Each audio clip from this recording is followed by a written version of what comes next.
Y'all gotta forgive me. Literally, the allergies are beating me. They're winning. Okay. I just finished a book called Master of Me by Keke Palmer. And I wanted to read this book for a while. And I started it yesterday. I finished it today, which is why I'm making the video now while the thoughts are still fresh in my head. I just felt very seen, and it was a great read. So any females out there that are entrepreneurs, I definitely recommend this book. First of all, I just want to say that I'm so grateful for resources. I'm so grateful for the fact that we get to choose what we do. So I'm grateful that I'm able to practice and work this muscle I have. She does touch on a lot of points that I've been battling internally, because nobody really, there's people that really do support me, and I definitely always appreciate that. But there are people that do question my paths, and and it's not even always from an ill intent. Like, some people that do just want the best for me, and that do give their 2 cents, and it's so hard. Your mind is telling you to go one way, but you're forcing your body to do another. That unnatural feeling creates anxiety over the years, and in reading this book, I was able to relieve a lot of that, in knowing that it's okay to wear a lot of hats, and it's okay to not just pick one thing. And this is something that I constantly battled in my head growing up, thinking that I had to pick one thing, because that was what everyone around me was essentially doing. And in class, it would be like, okay, what do you want to be when you grow up? One thing. And I remember not knowing what to pick. Like, well, I could be this, but I also want to be this, and I also want to be this. And I remember thinking oh, I want to be a ballerina, but should I put down a doctor? Should I put down a lawyer too? Because why do I have to pick one thing? And I just remember that feeling, and it's so funny because I still get that same feeling to this day, when it's oh, should I be doing tattoos, or should I be making hoodies, or should I have stuck to nails? Should I have still been braiding? No, first of all, wait, hold on. Bonnets, fitteds, YouTube,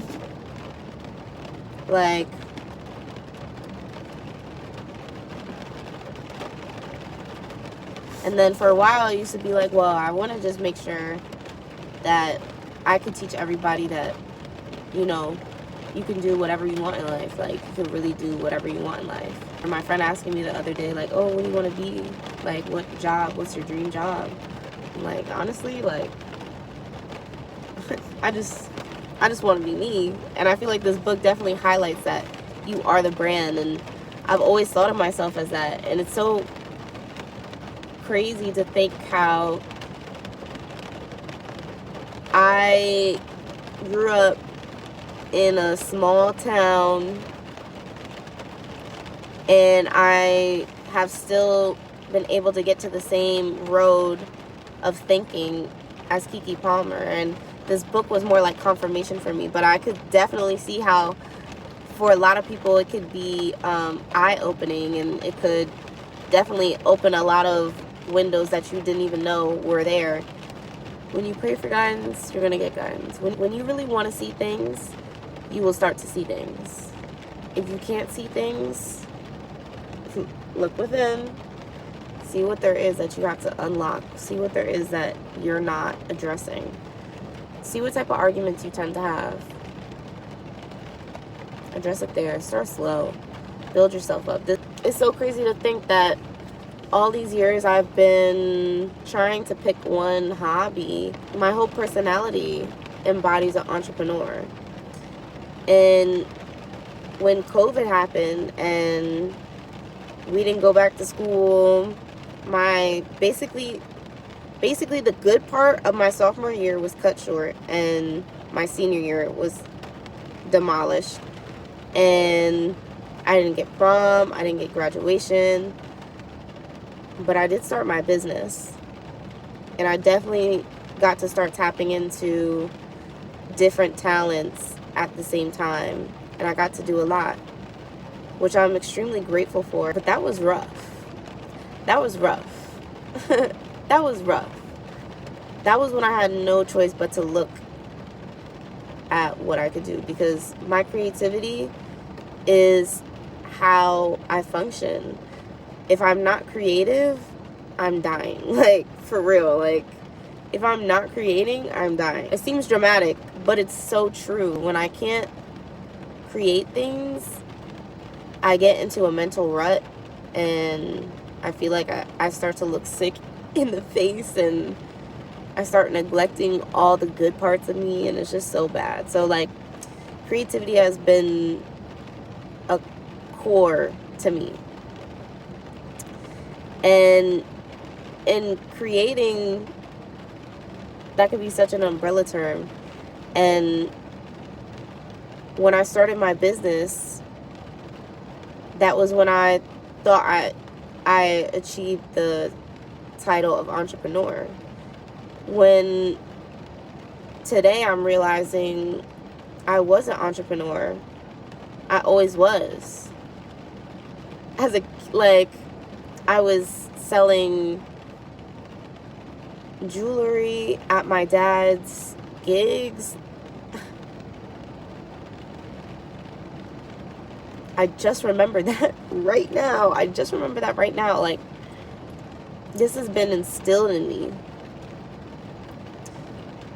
And for a while, I felt like I dimmed my light for the sake of others, so others wouldn't be in comparison to me, because I've seen it so many times, and I think it robs a joy. It truly does. And it's so funny. This book even touches on that. It robs a joy that's only taken from you. Like,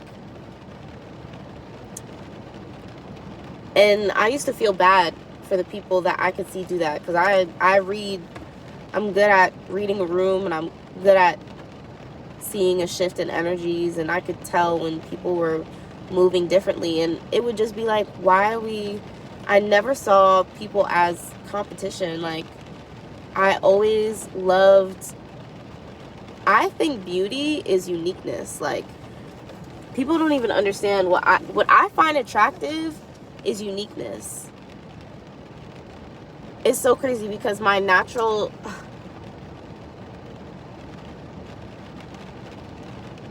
I'm so grounded in who I am right now that, like,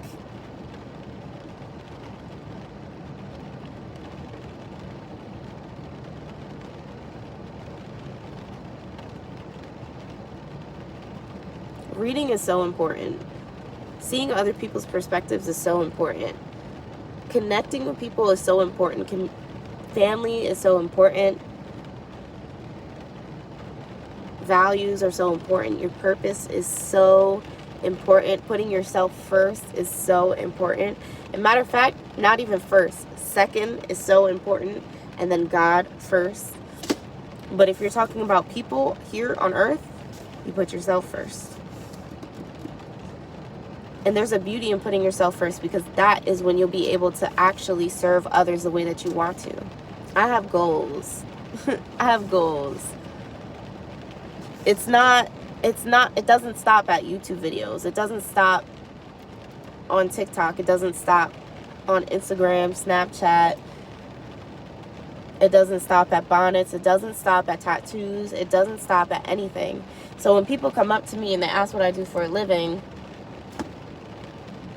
it doesn't stop at nursing. It's so inspiring to see somebody with a voice so similar to mine be so successful, and it makes me sure that, but our stories are so different, and that's the beauty to all of this. Like, everybody is in their own lane. You're not competing with anybody.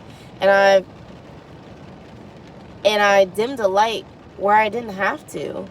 and I was concerned with the wrong things, and I truly know that it took me so long to get where I'm going because I cared for so long. And I don't even bash myself for it, because at the end of the day, like, I didn't know better, and I did the best I could with what I had and what I was going through and what I knew. Like, I could only give myself grace for that and be proud of where I'm at right now, to know that that's how far I came. And when people want to shed light on past versions of me and past mistakes that I've made, it's just like, yeah, and I'm here now. Like, somebody is only gonna see you in the way that they want to see you. And even in her book, she says that people are also going to see you how they see themselves. She's learning core values differently than how I did. Like, we learned the same core values, but we just got there differently. So crazy. Well, just remembering you as your mistakes and your whatnots. But there's also people out there that remember you for your success and your accomplishments and your good heart. And it's up to you to figure out where you're going to even focus on. And in my opinion, what I've come to find out is to go where you're loved. Good feedback, bad feedback. You're in the middle. Do you look this way? Do you look this way? Answer C. You go straight. Don't even pay attention to that. If you really want to achieve this type of self-security, pay attention to what you think. Use your discernment, for real. And the right people will just guide you in the right direction. You know what I mean? They won't necessarily tell you what to do, and it's not necessarily good or bad feedback, but it helps you come to a resolution. It helps turn the gears. It just gets to a point where you just don't care what anybody thinks. Like, you don't care of how they see you, of how they knew you, of how they think they know you. And I think I'm purposely put in multiple situations where people are open to interpret their own view, how they see it. And all these years I've been given test after test after test after test, and for most of them I failed. Let me get that straight. For most of them I failed. But as the years went on, I started to realize the pattern, and I started to realize that there's really no point in trying to convince these people of something that benefits them at the end of the day. Like, I definitely do admit, like, I have messed up. I probably will mess up. Like, who knows? You don't have to keep around anybody that is trying to identify you as the worst parts of you or feeds into that. If you feel like the worst versions of you are coming out around this person, it's probably because your paths no longer are aligned. And no, love, you can't save everyone. You can't save everyone. You could establish boundaries, but depending on how said person is, you're gonna have to see how deep that boundary goes, like how far away you gotta keep them. In her book, she says how when your parents teach you how to walk, they don't get on their knees and crawl with you. They walk until you learn how to walk with them.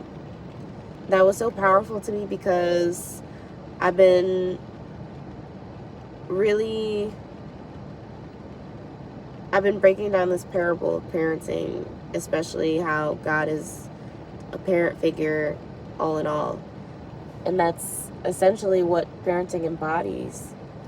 And you could use it to relate to how God treats us and how he teaches us. The people that I've seen take the most change, the most turning points in my life, was because I didn't get on my knees and crawl with them. But I just encouraged them from a distance, and we're able to be close when it's needed, and give each other space, and it has grown into beautiful things. And I've seen it with male figures, I've seen it with female figures. It doesn't happen with everybody. I guess I would have to say it would have to be mutual. Everything can be resolved with boundaries and communication. You may not be exactly where you were before, but you can establish a new baseline, this is what it is now. And you don't have to always completely cut people out your life. I believe in that. I truly do, because I've seen it. I practice it. And whether people around me want to acknowledge how healthy that is not my problem. It really ain't. I feel like the resolution is so much more powerful than just completely cutting somebody off because you think they deserve it or whatever reason you had. Cutting a person off would definitely have to be because one person is definitely abusing the power. Because I've had a good heart. I've attracted people with good hearts, but haven't exactly figured it out. But I hadn't figured it out either, so I feel like I give grace to people that can acknowledge that they know they need to work on themselves and are actively working on themselves. And I feel like the people that are actively working on themselves acknowledge that I'm actively working on myself. And then we could collaborate in our communication to make sure that both of us are not pouring into our own cups and just using from our overflow to interact with each other. And it's a beautiful thing, really, especially when you're able to learn along the way with these people, and people that give grace. And I feel like it's easier to find that when somebody has faith. It's easier to find that when somebody really is truly trying to embody what faith is. And not to say that these people are perfect, because they're not. But at the end of the day, you know who they serve. And you know the fruits that they carry. This came into a whole other thing. And having these type of relationships will help create a security in yourself. This also builds a confidence, because you're practicing how to communicate. You're practicing how to continue to be true to yourself, be authentic to yourself when you're interacting with these people. Once you start to lose that is when you start to have not genuine bonds.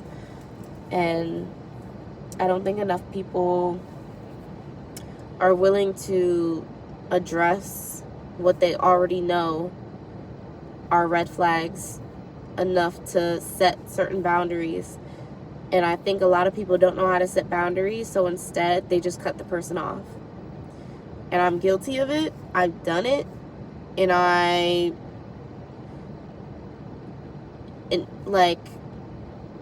feel like we've all done it to a certain extent, where you don't know how to create a boundary with someone, so you just cut them off, and you could just ghost them now.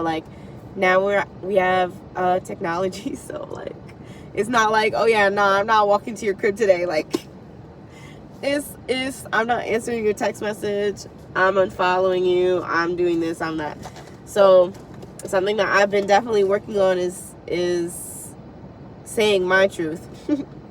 Saying my truth. I use discernment to know when to speak and when not to speak. And nothing I say, I make sure that if I say something, it's still going to be out of love. But it's still going to be straight to the point. And it's still going to be said.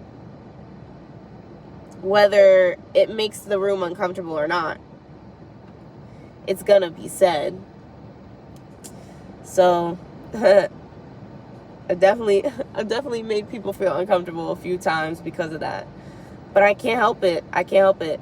Because then if I just let it slide, you just took advantage. I just let it slide. Now I'm not being true to myself, and I just let somebody hurt the little girl. Why would I do that? What? Why would I do that? I already said that we not playing with little Mel. Like, don't play with her. Don't play with her. Play with your kid, not mine. Please. But yeah, I think this book was super amazing and helping me feel seen and wearing a whole bunch of different hats, and it sparks so many ideas, and reading books like this can help spark your own ideas, for real. I'm about to start this new book, The Let Them Theory. My patient's mother said that she read this. Yo, it's so important to make sure that you get different insights, because it's so crazy how so many people go through different things, but if you're rooted in love, you come to the same realization a lot of different people that had a different background than you. It's so amazing, and I feel like that's where connection really starts, and the honesty and the willing to communicate certain things. It's so inspiring to know that there are people out there that hear me and see me, and feels good to see people and acknowledge that they're seen and just be appreciative of these people. And that's really what all this is for, like the connection and all that. I'm not doing these YouTube videos to vent. I'm not doing these YouTube videos to vent. I'm not doing it to spite people. I'm not doing it to make people feel bad. Hold on, my dad's coming. Yeah, I don't do this to vent. I really don't. I just know that through me watching other people share their story, it added insight to me. And over the years, I've come across a lot of people that had a lot of questions. And when I first started doing this, it's so funny because even my first video on my YouTube was in my car with an old friend, Jade. We're not even on the same path anymore. Like, we went our separate ways. But it all started in the car, and